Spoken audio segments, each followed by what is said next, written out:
मूलतः मैं एक ज्योतिषी हूँ और कायदे के मुताबिक मुझे लोगों की समस्याओं के बारे में बताना चाहिए। जैसे किसी को धन की समस्या हो, किसी के घर में क्लेश का वातावरण हो, किसी का विवाह नहीं हो रहा हो, तो वैसी समस्याओं पर मुझे ज़्यादा कंसंट्रेट करना चाहिए। लेकिन आज के वीडियो में मैं आपको बताने जा रहा हूँ एक बहुत बड़ी समस्या के बारे में। होता यह है कि हर व्यक्ति को उसके मन लायक परिस्थितियाँ मिलती नहीं हैं और जब तनाव आता है तो चारों तरफ से आता है। वो घर की तरफ से भी आता है, बाहर की तरफ से भी आता है। और आपने देखा होगा, घर में जो पारिवारिक सदस्य होते हैं वो सभी को अनुकूल नहीं मिलते हैं। आम तौर पर मैंने देखा है कि जीवन साथी के मामले में अधिकांश लोग दुर्भाग्यशाली रहते हैं।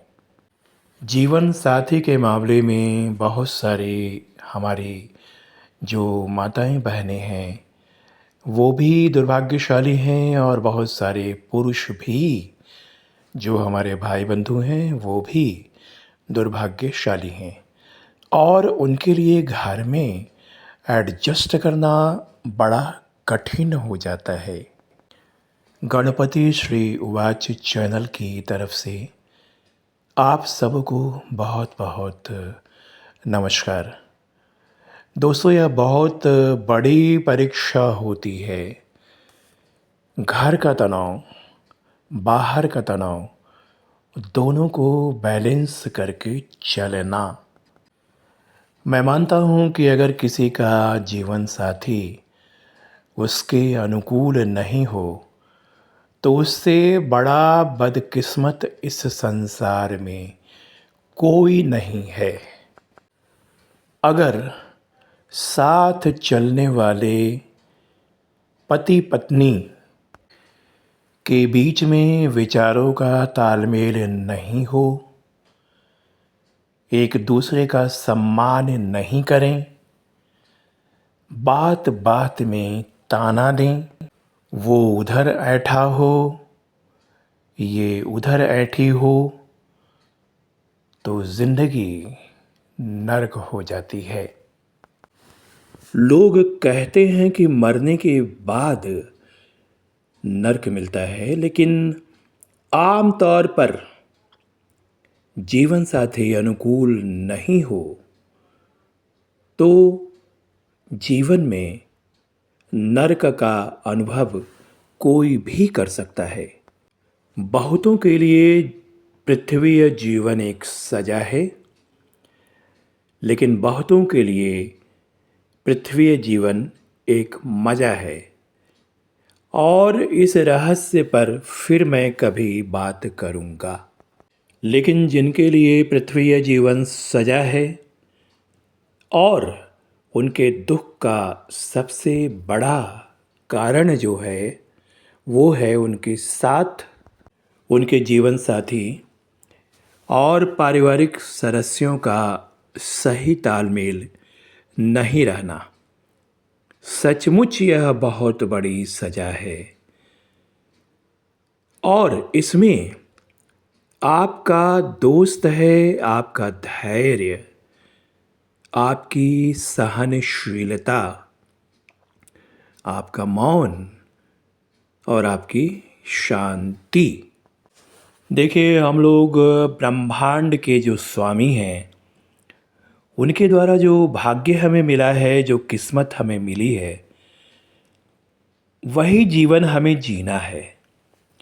अगर हमारी किस्मत में हमारा जीवन साथी हमारे अनुकूल नहीं लिखा हो तो हमें एडजस्ट तो करना होगा।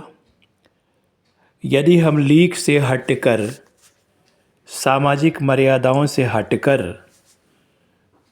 कुछ करते हैं और खुलेआम विरोध करते हैं तो तनाव और भी बढ़ जाता है और कुछ होता नहीं है, क्योंकि ईश्वर ने जो हमें दिया है उसमें केवल साधक ही कुछ परिवर्तन कर सकते हैं। कोई व्यक्ति दिल से आपके लिए कुछ मांगे, दूसरा व्यक्ति दिल से आपके लिए दुआ करे तो वह दुआ ज़रूर लगती है, लेकिन उसके दिल में आपके लिए प्रेम होना चाहिए। और अगर विपरीत परिस्थिति है तो बिल्कुल मौन रहिए। आप अपने जीवन साथी या किसी भी विपरीत व्यक्ति की जो बातें हैं उस पर प्रतिक्रिया मत दीजिए। जहर का घूंट पी लीजिए, लेकिन चुप रहिए मेरी माताएं, मेरी बहनें, मेरे भाई, क्योंकि ऐसा नहीं कीजिएगा तो आपका जीवन बहुत कष्टप्रद हो जाएगा। थोड़ा अलग रहिए, अपने को काम में उलझा कर रखिए या बातों के बीच से निकाल लीजिए ताकि आपको लोगों की बातें सुनने का मौका कम से कम मिले और आप उनकी बातों का उत्तर देने से बचें।